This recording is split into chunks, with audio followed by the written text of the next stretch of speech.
안녕하세요. 반갑습니다. 공기반 소리반 두 번째 시간입니다. 지난주에 제가 불러드린 노래 중에서 제주비라는 노래가 있었어요. 기억하시죠? 지난주에 제가 또 말씀드린 내용 중에 묵상을 하면 묵상하는 대상을 닮아간다 이런 얘기를 했었습니다. 그래서 텔레비전을 묵상하시는 분들은 텔레비전을 닮아가고 시어머니를 묵상하시는 분들은 시어머니를 닮아간다 이런 얘기를 드렸었어요. 제가 비와 관련된 노래를 이렇게 지어 부르게 된 그 이면에는 저 또한 그 어릴 적부터 비와 관련된 노래를 많이 듣고 좋아하고 불렀기 때문이 아닌가 하는 생각을 해봤습니다. 묵상의 결과라는 얘기죠. 여러분들 비와 관련된 노래 많이 좋아하시나요?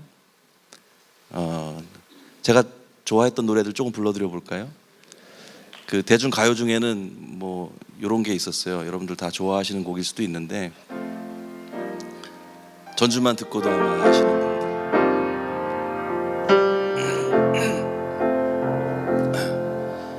분들. 비가 내리고 음악이 흐르면 난 당신을 생각해요. 당신이 떠나시던 그 밤에 이렇게 비가 왔어요. 비 오는 날 라디오를 틀면 이 노래가 거의 나옵니다. 그러니까 모르시는 척들 하고 계시네요. 또 저는 가요뿐 아니라 팝송 중에서도 비에 관련된 노래를 유독 좋아했었어요. 예를 들면 이런 거. Let it be, let it be, let it be, oh let it be. Whisper words of wisdom, let it be.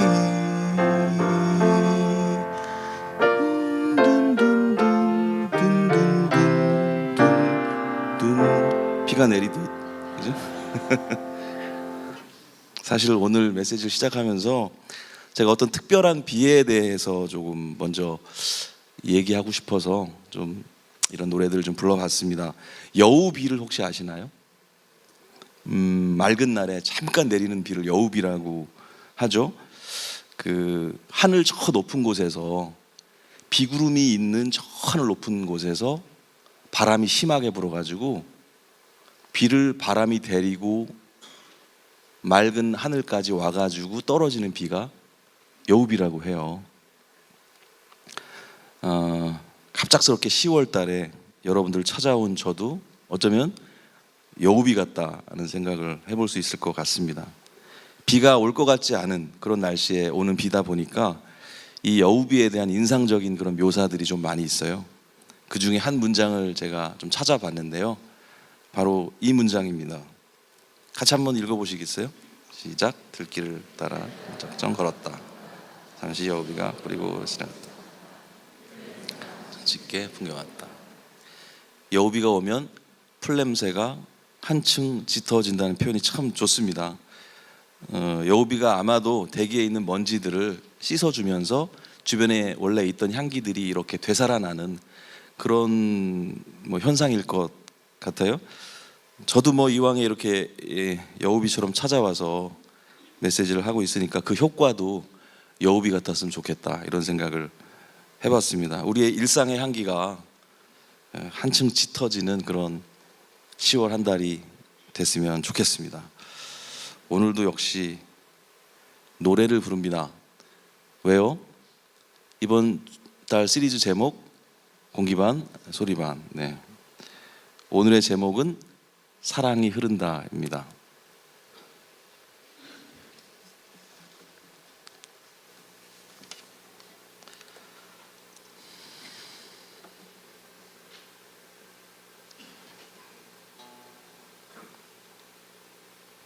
(1997년) 겨울에 제가 만든 철수 엄마라는 제목의 노래를 오늘 첫 번째 노래로 불러드리려고 합니다. 철수와 철수 엄마의 이야기인데요. 이 이야기에 여러분 귀 기울여 주시기를 바랍니다. 실제 있었던 이야기예요.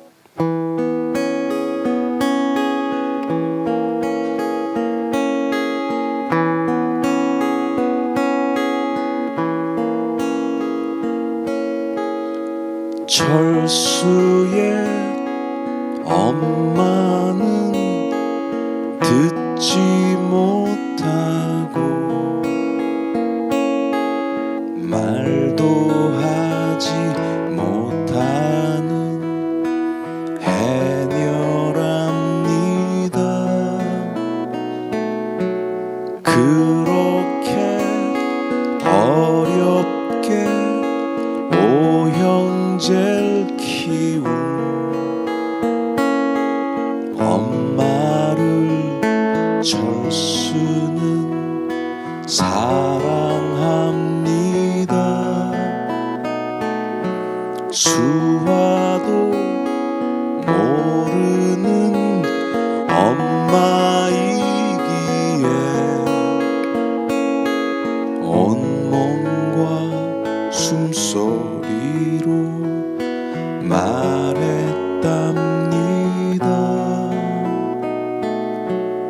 어느 날 철수는 책방에 들러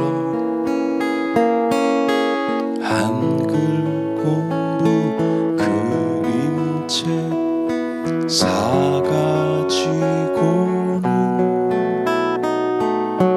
글씨와 그림을 보여드리며 신나게 하나 둘 가르쳤는데 철수가 엄마에게 하고 싶던 말, 사랑이란 단어 위에 덜렁 그려진 하트 모양 그것을 설명하려다 너무너무 어려워 울었습니다. 너무너무 속상해 울었습니다.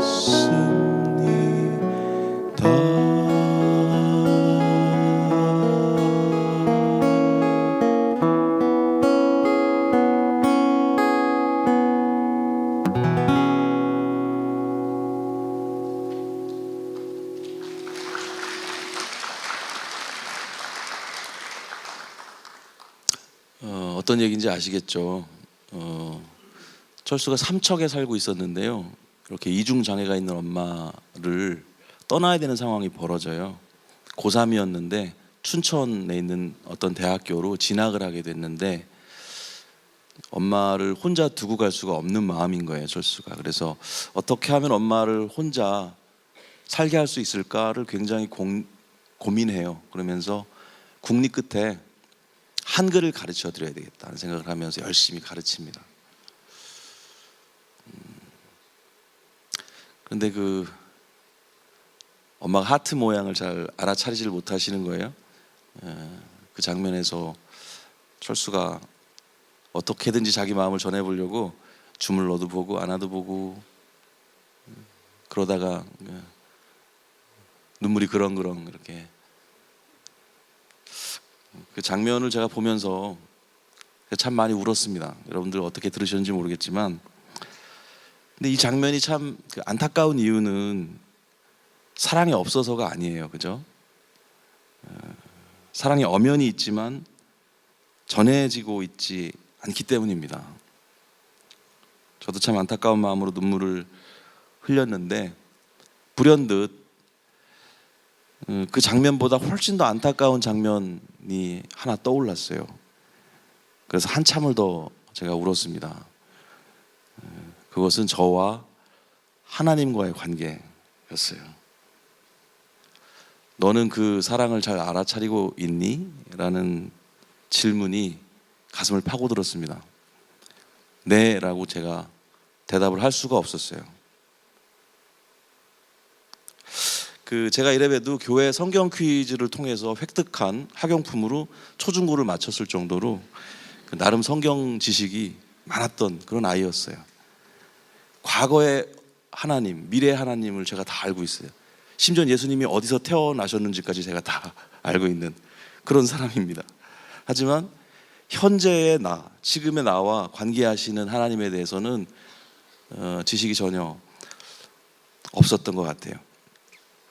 그래서 그 일 이후로 나와 관계하시는 그 하나님에 대해서, 그 하나님의 사랑에 대해서 알아가고 또 배워가고자 하는 마음이 생겼습니다. 그래서 제 노래에 그런 마음들을 이렇게 담아내기 시작했죠. 제가 그때 제일 부르고 싶었던 노래가 뭐였냐면 하나님 사랑합니다 라는 고백이었어요. 그걸 제가 못하겠더라고요. 그래서 진심으로 그 사랑의 고백을 하고 싶어가지고 결국 노래를 만들었습니다. 그 노래가 고백이라는 제목의 노래입니다. 이 노래를 잠시 두 번째 노래를 불러드리려고 하는데요. 김태훈님 다시 나오고 계십니다.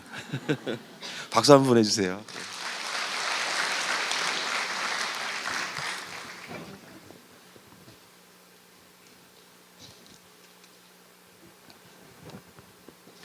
이 노래는 혹시 아시는 분이 있으실 수도 있습니다. 함께 불러주셔도 좋을 것 같아요.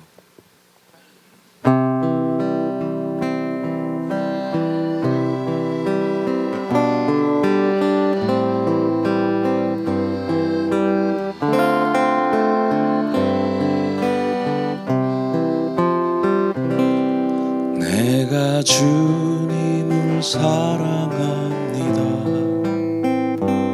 내가 주님을 사랑합니다.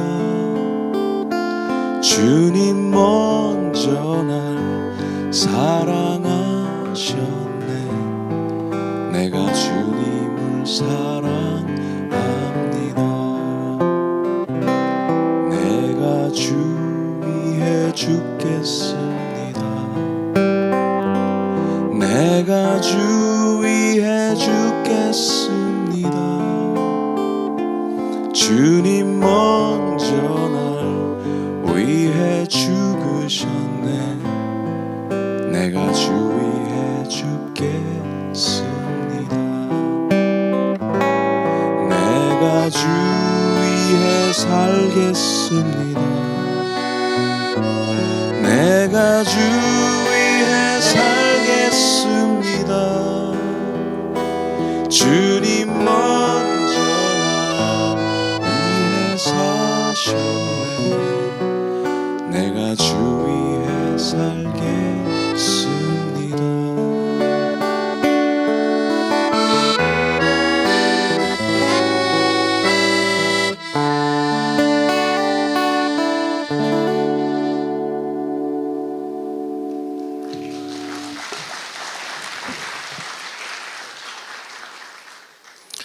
같이 따라 불러주시는데 1절은 잘 해주신 것 같은데 2절에서 갑자기 멈칫하시는 느낌을 제가 조금 받았었는데요. 죽겠습니다 라는 가사여서 그랬을 수 있을 것 같습니다. 제가 이 노래를 드디어 만들었는데요. 이 노래를 만들고 나서 얼마 안 돼서 드림이라는 밴드에 들어갔어요. 그런데 이 노래가 제게 말을 걸어오는 사건이 발생했습니다. 가끔 노래가 말을 걸어오기도 합니다. 이 노래를 드림에서 3명이 나눠 불렀었는데요. 저하고 최성규란 형이 있었고 이기선이란 형이 있었습니다. 그 두 분이 사실 굉장한 음악가들인데요. 최성규 형은 대전시향에서 당시에 클라리넷 주자였었어요. 그리고 이기선 형은 오보에 주자였고요. 특히 이제 기선이 형 같은 경우에 가브리엘의 오보에라는 곡을 참 잘 연주했던 형입니다. 요즘에 넬라 판타지아로 많이 이제 유명해진 멜로디 있잖아요. 따라라라라. 근데 그 형들이 또 클래식만 하시는 게 아니라 대중음악을 굉장히 잘하셨어요. 그래서 저희 밴드에서는 이제 클라리넷을 연주하시다가 갑자기 베이스를 막 치고 성규 형이 그랬었고요. 또 오보에 부는 기선이 형은 오보에를 불면서 드럼을 쳤습니다. 굉장히 멀티플레이어들이었는데요. 제가 그분들의 공연을 보는 순간 너무 황홀했어요. 경이로움에 빠져가지고 내가 저 밴드에 가서 청소라도 해야 되겠다. 이런 생각을 가지고 실제 청소에 들어갔습니다. 그러다가 이제 결국 멤버로 이렇게 받아들여져서 너무 감사하게도 이제 밴드 활동을 하게 됐는데, 이 노래를 함께 나누어서 불렀었어요. 제가 1절 부르고 기선이 형이 2절 부르고 성규 형이 3절 부르고 또 마무리 이렇게 화음으로 엔딩 뭐 이렇게 노래를 자주 했었습니다.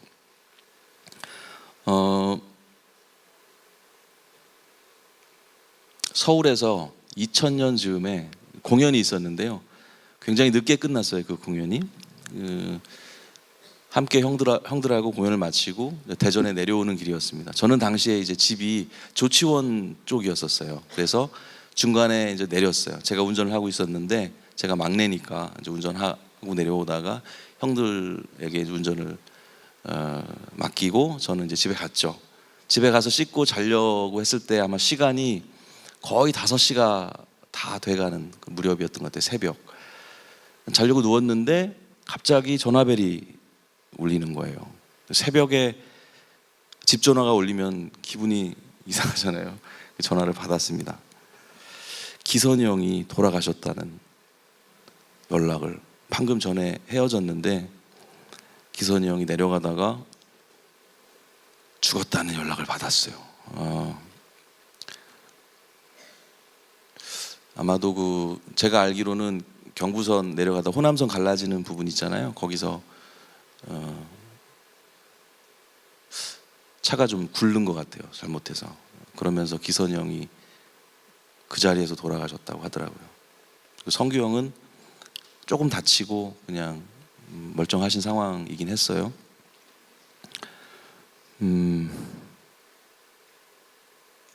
그리고 나서 이제 그 형의 추모식을 저희가 이제 준비를 했는데, 기선이 형이 마지막 부른 노래가 뭘까 찾았는데요. 바로 지금 제가 들려드린 이 고백이라는 노래였어요. 그리고 기선이 형이 불렀던 파트가 또 하필이면 2절, 여러분들이 멈칫했던 내가 주위에 죽겠습니다라는 그 2절의 노래였습니다. 그 사건 이후로 이 노래가 저에게 굉장히 불편해졌어요. 이 노래를 부를 때마다 너 진짜냐? 너 진짜야? 그 노랫말이 정말이야? 라고 질문하는 그런 노래가 돼버렸습니다. 한 사람의 죽음이, 실제 죽음이 이 노래에 연결이 되고 나니까 진정성을 묻지 않을 수가 없는 노래가 돼버린 거예요. 그러면서 저는 그런 생각도 했습니다. 제가 교회에서 수많은 노래들을 불렀는데, 여러분들도 아까 많은 노래들을 사실 부르셨어요. 그런데 그 노래들이 실제 죽음과 연결되어 있다는 생각을 많이 하지 않는 것 같다는 생각을 했습니다. 우리가 부르는 모든 찬양이 사실은 실제 죽음과 연결이 되어 있거든요. 예수님의 죽음, 그죠? 그 사건이 아니었으면 그런 노래들이 있을 수가 없죠, 사실은. 근데 우리는 너무 그냥 별 생각 없이 부르지 않는가, 이런 생각을 제가 이 사건을 통해서 좀 배우기도 했습니다. 나는 진짜냐?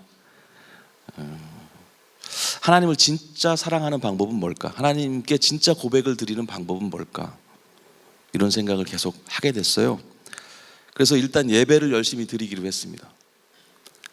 그게 하나님을 사랑하는 방법이라고 생각을 했어요. 그래서 정말 열심히 예배를 참석했습니다.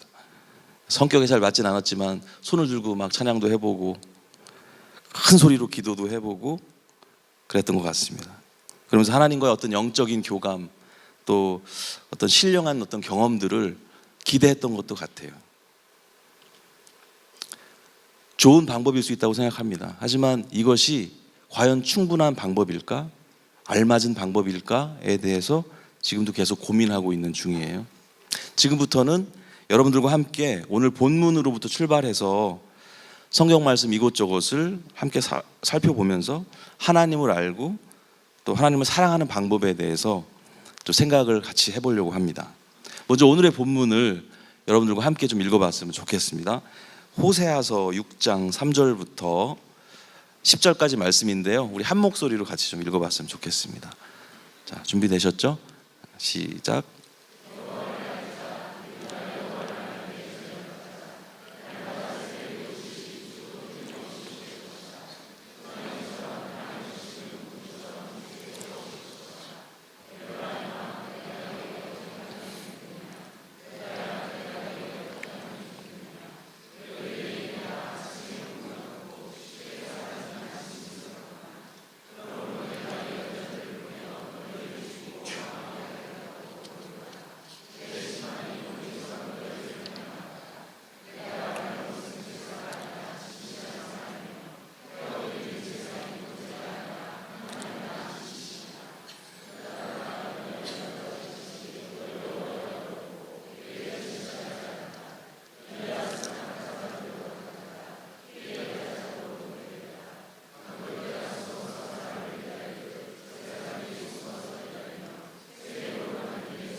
아멘. 저는 제 방식으로 태워드리는 그런 제사에 관심을 가지고 있었던 것 같습니다. 그런데 본문에서는 제사가 아니라 뭘 요청하고 계시죠? 하나님을 아는 지식, 그리고 진실한 사랑을 하나님은 요구하고 계시다는 사실을 우리가 발견할 수가 있습니다. 그런데 이 진실한 사랑을 자신 앞에서의 제사가 아니라 사회적 관계 안에서 찾고 계신다는 사실을 우리가 이 본문을 통해서 알 수가 있어요. 7절에서 10절을 자세히 읽어보면 바로 사회적 관계 안에서 어떻게 너희들이 살고 있느냐 라는 물음을 하나님 우리에게 던지고 계시다는 사실을 알 수가 있습니다. 하나님 어떻게 사랑해야 되지? 어떻게 내가 고백을 할 수 있지? 라는 고민을 저와 함께 안고 계신 분들이라면 지금 이 지점을 유의해서 보실 필요가 있을 것 같습니다. 하나님을 진실하게 예배할 수 있는 힌트를 여기서 우리가 찾을 수가 있습니다. 하나님은 사람의 진실을 어떻게 분별하시는가? 하나님이 그 분별을 위해서 마음 설레시면서 우리를 기다리시는 특별한 장소가 있습니다. 거기가 어딘가 하면 바로 우리의 일상입니다. 그곳이 비로소 진실한 고백이 가능한 장소라는 거죠. 출애굽기와 요한일서에는 이런 말씀이 있어요. 같이 한번 오늘은 말씀을 좀 같이 읽어보는 시간을 계속 가져보겠습니다. 출애굽기 20장 6절 말씀, 그리고 요한일서 5장 3절 말씀인데요, 쭉 같이 한번 읽어보도록 하겠습니다. 시작.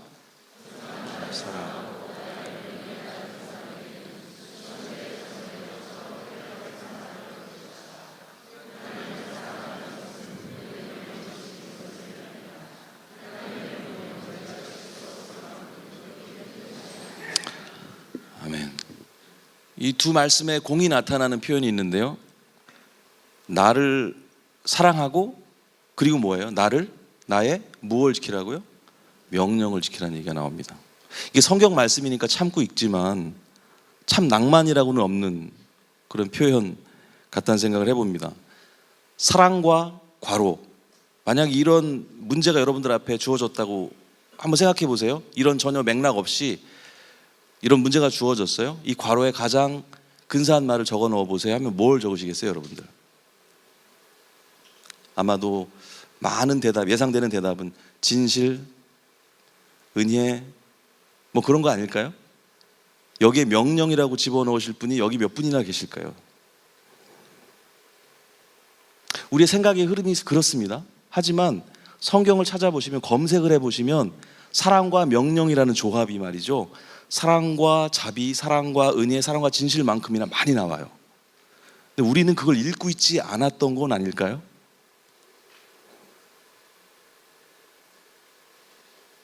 사랑과 명령이 이렇게 가까이 붙어 있으니까 뭔가 분위기를 확 깨는 느낌이 들어요. 사실은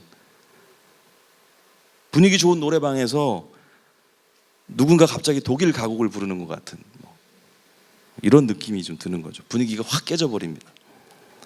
근데 하나님은 사랑에 대한 우리의 생각을 정말로 확 깨고 싶은 마음이 있으신 것 같습니다.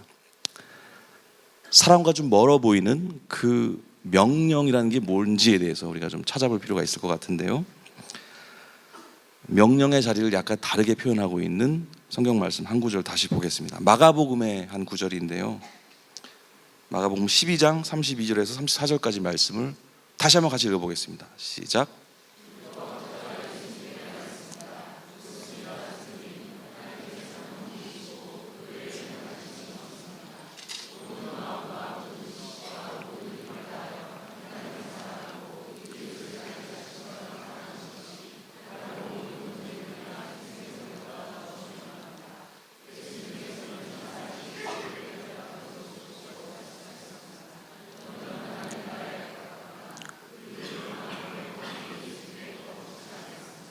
아멘.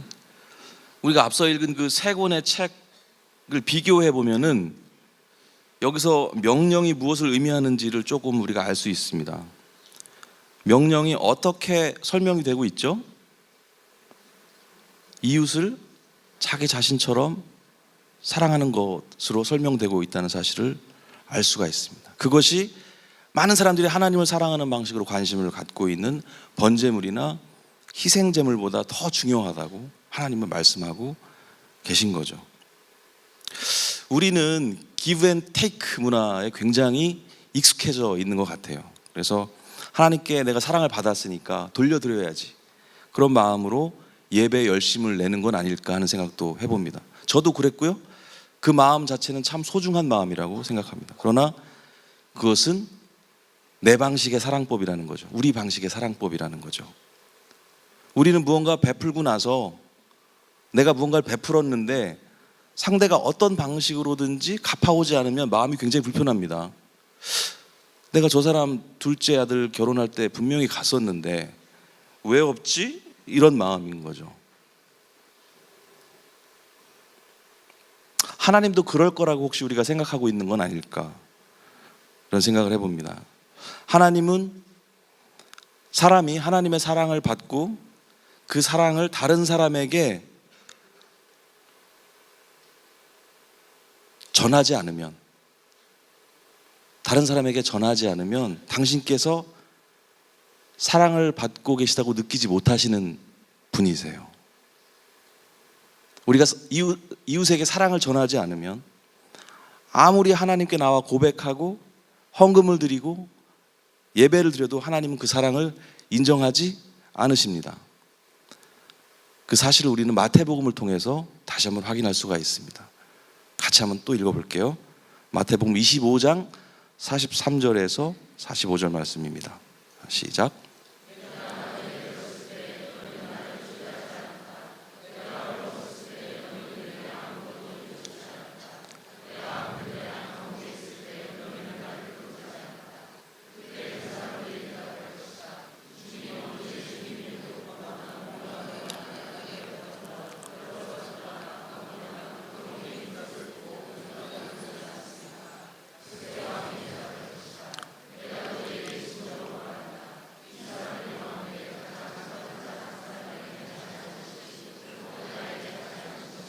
아멘. 사랑은 상대가 느끼는 방식으로 하는 게 옳습니다. 여러분 다 동의하시죠? 하나님은 우리가 우리의 이웃들을 사랑하는 모습을 보일 때 그때 본인이 사랑을 받는다는 느낌을 받으시는 분이세요. 저도 조금은 그런 느낌을 조금 알 수 있을 것 같습니다. 제게 두 아이가 있거든요. 이번에 같이 내려왔습니다. 지금 친구들 만나러 어디론가 떠나 있긴 한데 18살 먹은 딸 서한이가 있고요, 16살 아들 승주가 있습니다. 이 아이들이 어렸을 적부터 사실 함께하는 교회에서 자랐어요. 여러분들 사랑을 많이 받고 참 잘 성장했습니다. 제 아이들을 누군가 다른 사람이 좋아해주고 사랑해주면 제가 사랑받는 느낌이에요. 저를 좋아해주는 것보다 더 좋더라고요. 머리를 쓰다듬어 주시고 칭찬해 주시고 사랑해 주시면 정말로 제가 사랑받는 느낌을 받아요. 왜요? 제가 그 아이의 아빠니까요. 우리 이웃들의 아빠가 누구신지를 생각해 볼 필요가 있을 것 같아요. 우리가 사랑해야 할 그 이웃들의 아빠, 우리가 그분들을 사랑할 때 사랑받고 있다고 느끼실 그 하나님을 우리가 생각할 수 있어야 합니다. 우리 사회를 좀 돌아보면 좋겠어요. 요즘에 넘쳐나는 뉴스들을 보세요. 우리 사회가 정말 사랑하고 있는 사회인가? 내가 정말 이웃을 사랑하고 있는가? 그것은 내가 하나님께 사랑을 고백하고 있는가와 직결되는 문제라고 보여집니다.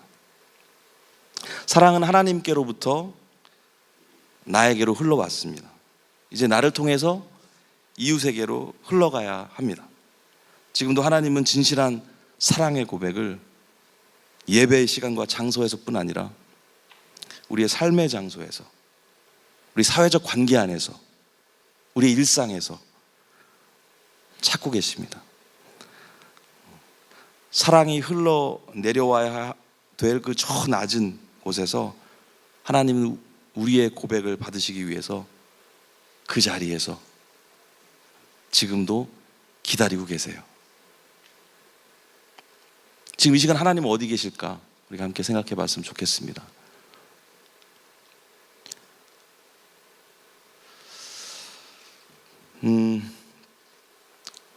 노래 한 곡을 이제 더 들려드릴 시간입니다. 공기 반 소리 반이니까요. 이 노래를 들으시면서 오늘 제가 나눠드린 말씀, 또 하나님을 정말 잘 예배하는 방법, 하나님을 사랑하는 방법에 대해서 같이 좀 정리할 수 있으면 참 좋겠다 싶습니다. 이번에는 제가 만든 노래는 아니고요, 우리 엔지니어로 수고하고 있는 김도엽의 작품입니다. 우리 박수로 좀 맞아주시겠어요? 네. 참 좋은 음악가들인데요, 도엽이도 곡을 참 잘 씁니다. 도엽이가 곡을 쓰고 또 함께 가사를 만들고 했던 노래인데요, 이 친구들이 제가 굉장히 유명한 가수인 줄 알고 자기들 앨범에 저를 피처링을 시켜가지고 녹음을 했는데, 그날에란 노래 혹시 아세요? 잘 모르시잖아요. 이번 기회에 알아가시길 바라고요. 또 우리 김태훈님과 또 김도현님과 함께 이 노래를 불러보도록 하겠습니다.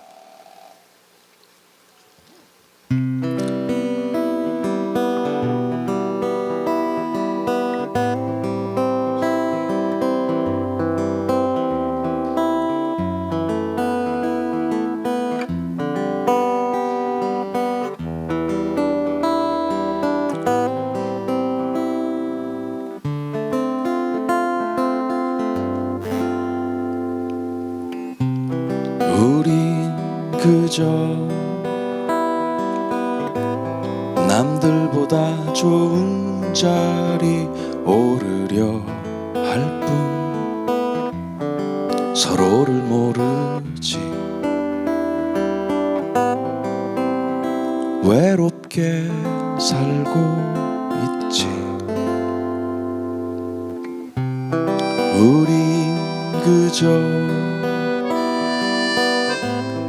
남들이 정한 기준에 나를 맞추려 자기를 지우지. 아프게 살고 있지. 저 낮은 곳으로 밤하늘 별 비추는 물살을 따라서 그 빛을 따라서 우리 흐르자. 낮은 곳으로 내려갈 수 있다면 그날에 너와 나 서로를 비추며 살지.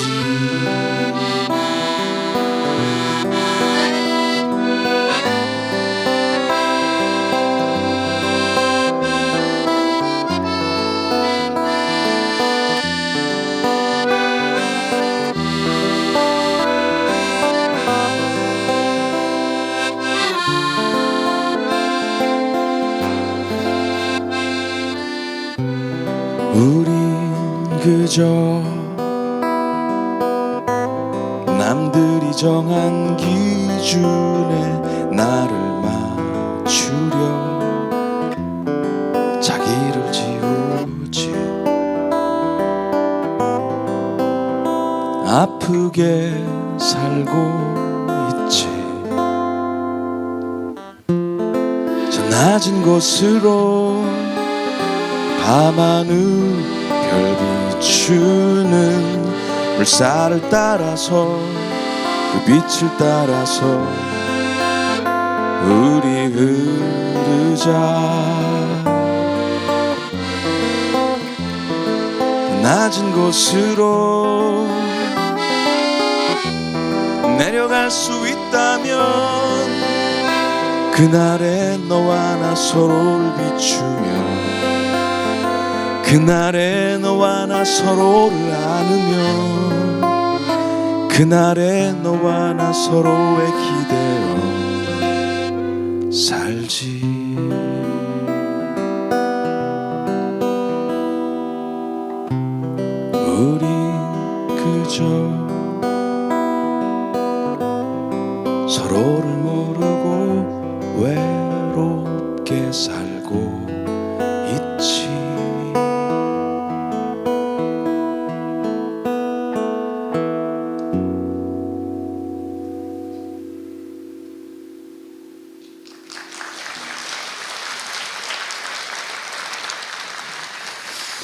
감사합니다. 함께 기도하는 시간 잠시 갖도록 하겠습니다. 오늘 전해드린 말씀 기억하시면서 같이 기도했으면 좋겠어요. 우리가 하나님을 사랑하는 방식, 저마다의 하나님을 사랑하는 방식 다 가지고 계실 거라고 생각합니다. 충분히 존중받아야 될 방식이라고 생각합니다. 하지만 우리는 늘 성경 앞에서 우리가 놓치고 있는 게 무엇이 있을까 계속 찾아야 한다고 생각합니다. 하나님이 오늘 어떤 말씀을 우리에게 하고 계시는지 유념해서 듣는 그런 아침이었길 바랍니다. 성경에는 정말 고아와 과부, 가난한 자라는 표현이 정말 많이 나옵니다. 내가 알고 있는 가난한 자, 내가 알고 있는 고아, 과부는 누구일까요? 이 시대의 고아, 과부는 누구일까요? 그분들의 아빠가 하나님이세요. 그분들께 나아가 친구 맺고 그분들을 사랑하면 그것이 예배입니다. 그것이 하나님을 진정으로 고백하는 길입니다. 오늘 이 말씀을 여러분께 드렸습니다. 유념해서 듣고 또 마음에 새기시고 함께 이 시간에는 기도로 내가 그렇게 살겠습니다. 하나님, 하나님 사랑합니다 하는 고백을 하나님 계신 그 자리에 가서 그렇게 하겠습니다. 그 낮은 곳에 가서 하나님을 만나 뵙겠습니다. 이렇게 이 시간 함께 기도하는 시간 잠시 갖겠습니다. 기도하시겠습니다.